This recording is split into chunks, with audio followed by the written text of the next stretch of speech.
America के fighter jets 3 गिर गए हैं, ऐसी खबर आ रही है। तो क्या ये विमान ईरान ने गिराए हैं? इसके पीछे क्या सच्चाई है? इसके अलावा कल आपने सुना था कि अब अमेरिका का जो युद्धपोत है, जो एयरक्राफ्ट कैरियर है अब्राहम लिंकन, उस पर हमले की खबर थी। तो उस पर अमेरिका ने क्या सफाई दी है, क्या जवाब दिया है?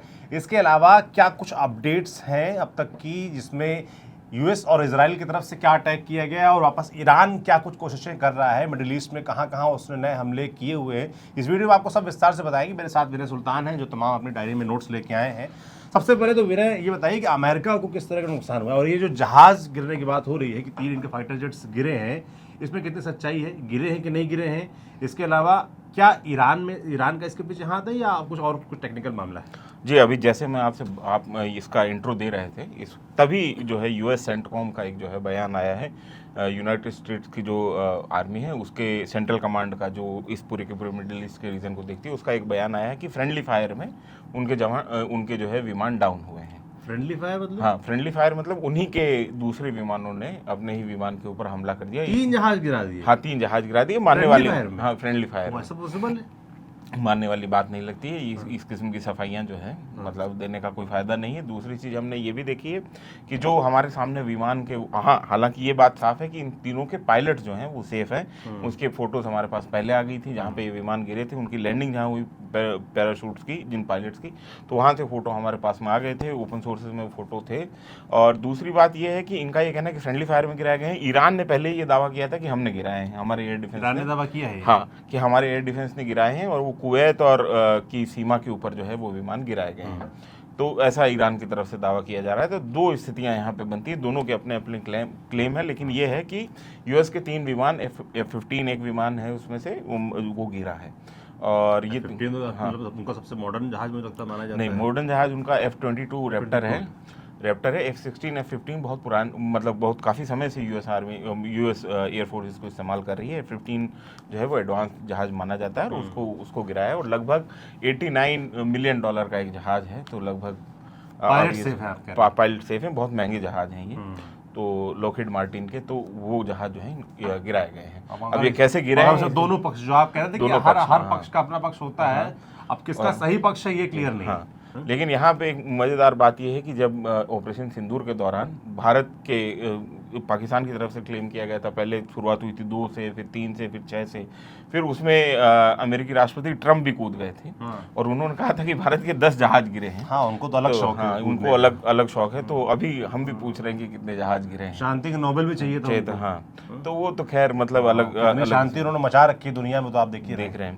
तो ये बताइए, एक तो ये जेट वाली बात हो गई, दूसरा ये खबर आ रही है कि अमेरिकी 3 सैनिक मारे गए हैं। कतर में 5-6 लोग घायल हैं, 5-6 सैनिक। कतर में 3 लोग मारे गए हैं। एक और अनकन्फर्म रिपोर्ट ये आ रही है कि दुबई में एक रेजिडेंशियल इलाके में ड्रोन जाके लगा है ईरान का। अच्छा। और वहाँ पे 6 लोग मारे जा चुके हैं। और हमारे पास में जो इन्फॉर्मेशन आ रही है हमारे सोर्सेज से, उसके मुताबिक ये 6 लोग जो हैं वो CIA के ऑपरेटिव्स थे, जो कि वहाँ पे बैठे हुए थे, और उनके ऊपर ये हिट हुआ है। प्रिसीजन हिट किया है ईरान ने, और उसमें 6 CIA के लोग मारे गए हैं। ये तो बड़ा लॉस होगा, बड़ा लॉस है। और ये मतलब इस तरीके का लॉस है कि आपको याद होगा कि अफगानिस्तान में एक सुसाइड बॉम्बिंग ऐसी हुई थी, जिसमें CIA पूरा बागराम एयरबेस पे ही पूरा CIA का मतलब की लीडरशिप ही खत्म कर दी थी उन लोगों ने एक सुसाइड बॉम्बिंग में। तो इस तरह की स्थिति यहाँ पे भी बन रही है। और 6 अगर ऑपरेटिव मारे गए तो बड़ा लॉस है। और हालांकि USA की तरफ से कहा जा रहा है कि उनके सिविलियंस हैं, क्योंकि कोई भी अगर इंटेलिजेंस एजेंसी का ऑपरेटिव होता है तो कोई देश उसको मानता नहीं कि इंटेलिजेंस एजेंसी का ऑपरेटिव है। तो ऐसी स्थिति बन रही है। लेकिन ये बहुत क्लेम किया जा रहा है कि CIA के ऑपरेटिव थे, जो कि वहाँ पे मारे गए हैं दुबई में। तो ये स्थिति अभी बन रही है। और मतलब बड़ा नुकसान अगर आप बात करेंगे, अगर अमेरिका का आज क्या हुआ है, तो अमेरिका में सबसे ज़्यादा नुकसान जो है वो बहरीन में हुआ है। बहरीन में मनामा में जो 5th फ्लीट का इनका हेडक्वार्टर है, वहाँ पर US नेवी के सेंटकॉम का भी हेडक्वार्टर है, मतलब सेंट्रल कमांड का हेडक्वार्टर है, और 5th फ्लीट का भी हेडक्वार्टर है। 5th फ्लीट का जो हेडक्वार्टर है वो अनऑपरेशनल कर दिया है। ईरान ने इतने स्ट्राइक किए हैं उसके ऊपर, कम से कम 10 से 12 मिसाइल उसके ऊपर जाके बजे हैं, और पूरी तरीके से उसको तबाह तहस नहस कर दिया। चाहे वहाँ रेडार सिस्टम है, चाहे वहाँ पे फ्लीट जो है, सारी चीज़ें जो हैं वो खत्म कर दी हैं, वहाँ पर पूरी तरीके से समाप्त कर दिया। इसके अलावा वहाँ बहरीन में प्रदर्शन भी चल रहे हैं हाँ। अमेरिका के खिलाफ। वहाँ पे लोग सड़कों पे उतरे हुए हैं और प्रदर्शन कर रहे हैं। और मतलब इन हमलों के बाद क्या जो यहाँ मिडिल ईस्ट की गल्फ कंट्रीज हैं, जहाँ पे ईरान हमला कर रहा है और जहाँ के बेसिस हैं, गल्फ कंट्रीज जो है बहुत संभल के चल रही हैं, क्योंकि आप ये समझिए कि गल्फ कंट्रीज के साथ में दिक्कत ये है कि वहाँ की जो पॉपुलेशन है वो ईरान के पक्ष में खड़ी हुई है। अच्छा। अगर वो अमेरिका के साथ में अगर मिलते हैं तो वो मुस्लिम दुनिया में उनको कोलैबोरेटर्स के तौर पे देखा जाएगा कि वो मुस्लिम दुनिया के साथ में जो है धोखाधड़ी करके विकट स्थिति है, इसलिए वो धमकी भर दे रहे हैं कि हम शामिल हो जाएंगे और ये हो जाएंगे वो हो जाएंगे। और तीसरी चीज वहाँ पे जुफैर, एक अल जुफैर करके एक एयरबेस है, उसके ऊपर भी हमले हुए हैं, वहाँ पे भी जाके डायरेक्ट हिट हुए मिसाइल से बहरीन में। तो ये स्थिति वहाँ पे बनती है। कुवैत में अमेरिकन एम्बेसी के ऊपर ड्रोन से डायरेक्ट हिट हुआ है और उसके बाद में कुवैत में अमेरिकन एम्बेसी ने अपने नागरिकों को कहा है कि आप जो है एम्बेसी में ना आएँ मदद के लिए, क्योंकि एम्बेसी की स्थिति ये है कि एम्बेसी कभी भी टारगेट में ली जा सकती है। और उसके अलावा ईरान की बड़ी कामयाबी ये रही कि ईरान ने MQ रिपर ड्रोन जो है, MQ-9 रिपर ड्रोन अमेरिका के 2 उनको गिराया है, रिपर ड्रोन को। अच्छा, जो ड्रोन हम लोग समझते हैं सामान्य तौर पे कि एक बम लगा हुआ है और वो जाता है और जाके दग जाता है, वैसा नहीं है। MQ रिपर ड्रोन लगभग जो है एक एयरक्राफ्ट जैसे ड्रोन है, उनको ग्राउंड से कंट्रोल किया जा सकता है, वो एयरक्राफ्ट की तरह उड़ते हैं। वो एक तरीके से आप समझिए ऐसा हवाई जहाज है, ऐसा जेट है, फाइटर जेट है जिसमें आदमी नहीं बैठा हुआ है। अच्छा। और इन MQ-9 रिपर ड्रोन का इस्तेमाल बहुत किया था अमेरिका ने अफगानिस्तान में। अच्छा। उस समय ये शुरुआती टेक्नोलॉजी थी, 2006 में इन लोगों ने इंडक्ट किया था ये MQ-9 रिपर ड्रोन। तो वो बड़ा महंगा ड्रोन है और 300 के तकरीबन अमेरिका के आर्सेनल में 300 प्लस MQ रिपर ड्रोन हैं, उसमें से 2 गिराए गए हैं ईरान में कल और आज के बीच में। तो ये एक बड़ी कामयाबी है। ये मोटा मोटी आपने लॉस बता दी जो अमेरिका नहीं, इसके अलावा एरबिल US एयरबेस है इराक में, जहाँ पे इराक में एक ऑटोनोमस कुर्दिस्तान का एक रीजन है कुर्दों के पास में, वहाँ पे एरबिल में एक बड़ा बेस था अमेरिका का, क्योंकि अमेरिका एक तरीके से पूरे इराक को चला ही रहा था पिछले काफ़ी समय से, जब से सद्दाम हुसैन की सत्ता वहाँ से गई है। तो वहाँ पे एरबिल एयरबेस भी पूरी तरीके से तबाह कर दिया गया है ईरान ने। तो ईरान ने बड़ा नुकसान पहुँचाया है। हालांकि अगर हम उसको अगर सिलसिलेवार तरीके से देखें तो सऊदी में किंग सलमान एयरबेस जो है उस पर हिट किया है। दूसरी चीज़ अरामको की जो एक फैसिलिटी है जो वहाँ के स्टेट सऊदी दुनिया की सबसे बड़ी ऑयल कंपनी उसको बताया जाता है, तो उसका ये स्टेट ओन्ड है, मतलब कि सरकारी कंपनी है। उसमें रास तनूरा नाम की एक जगह है, वहाँ पे इनकी ऑयल रिफाइनरी थी, वहाँ वो पूरी तरीके से उन्होंने हिट कर दिए, वो अनऑपरेशनल, काम भी रोक दिया गया है। हाँ, अनऑपरेशनल हो गई है। अमीरात में UAE में जो है रास अल खेमा में जो है जाके इनके ड्रोन हिट किए ईरान के। दुबई में 6 लोग जो CIA के वो मरे ही हैं अमीरात में। कतर में दोहा में लगातार हमले जो हैं ईरान की तरफ से ड्रोन से किए जा रहे हैं। उसके अलावा बहरीन का हमने बता ही दिया कि मनामा में 5th फ्लीट का जो है हेडक्वार्टर वो ख़त्म कर दिया है, अल जुफैर एयरबेस ख़त्म कर दिया है। कुवैत में जो अमेरिकन एम्बेसी है उसके ऊपर भी हमला किया गया है। अब इस पूरे के पूरे वॉर में कल 2 दिनों में बड़ी दिलचस्प घटनाएं हुई। पहली ये हुई कि हिजबुल्लाह ने जो लेबनान की तरफ से रॉकेट दागे थे इजराइल के ऊपर, और 3 रॉकेट उन्होंने दागे थे। उसके बाद में इजराइल ने उनके ऊपर रिटेलिएशन किया और इजराइल की तरफ से जो रिटेलिएशन हुआ उसमें 32 लोग हिजबुल्लाह मारे गए हैं, 150 से ज़्यादा लोग घायल हैं।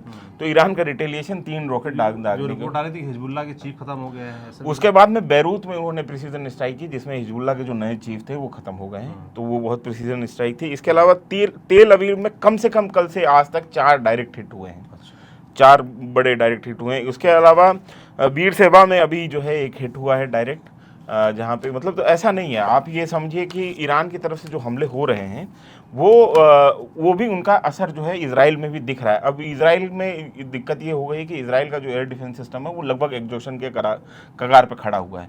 तो जैसे पिछली बार 12 डे वॉर में 2-3 दिन के बाद में इजराइल का जो है एयर डिफेंस सिस्टम वो पूरी तरीके से उसमें होल्स दिखाई देने शुरू हो गए थे।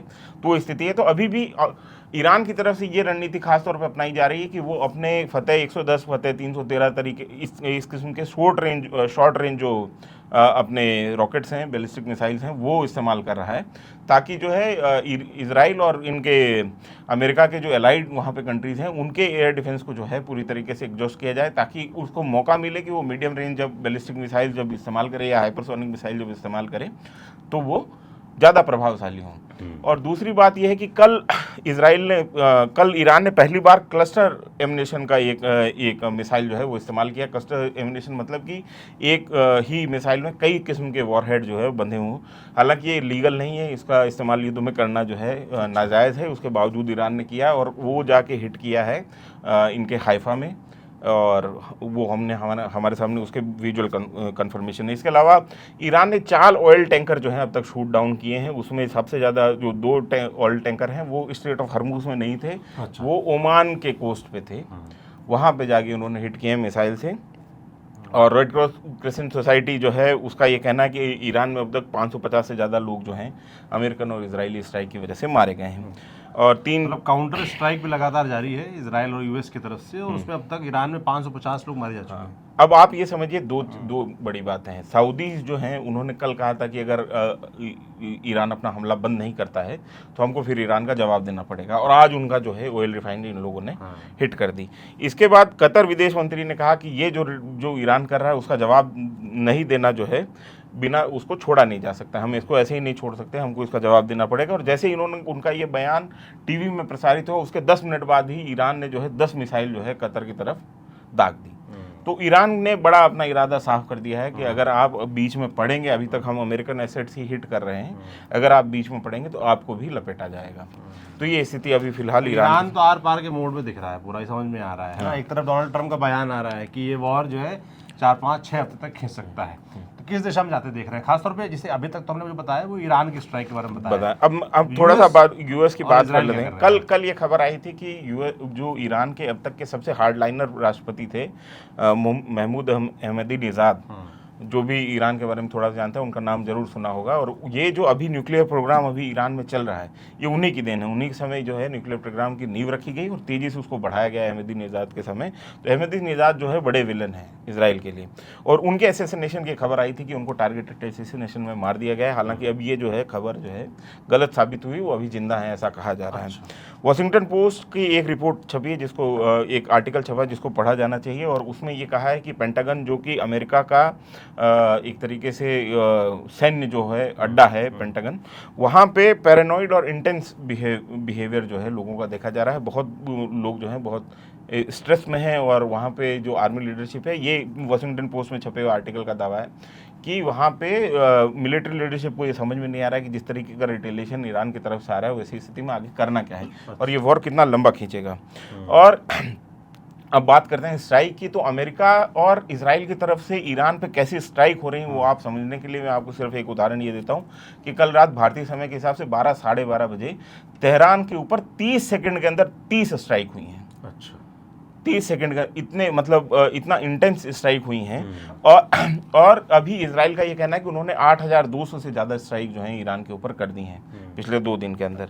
इस्तेफान को निशाना बनाया गया ऑब्वियसली, क्योंकि वहाँ पे मिसाइल फैसिलिटी है, वहाँ पे इनका फ्यूल एनरिचमेंट फैसिलिटी है। नतांज में जो न्यूक्लियर फैसिलिटी है, नतांज आप ये समझिए कि उनके लिए स्ट्रेटेजिकली इतना इंपॉर्टेंट है कि वहाँ पे 80 मीटर गहरी टनल है जहाँ पे इनके न्यूक्लियर फैसिलिटी है, और नतांज को ये बोला जाता है कि वो ईरान का न्यूक्लियर वॉल्ट है, मतलब ईरान की न्यूक्लियर तिजोरी जो है वो नतांज है, उसके ऊपर हमला हुआ है, और ये ईरान ने भी कंफर्म किया है कि हमला हुआ है।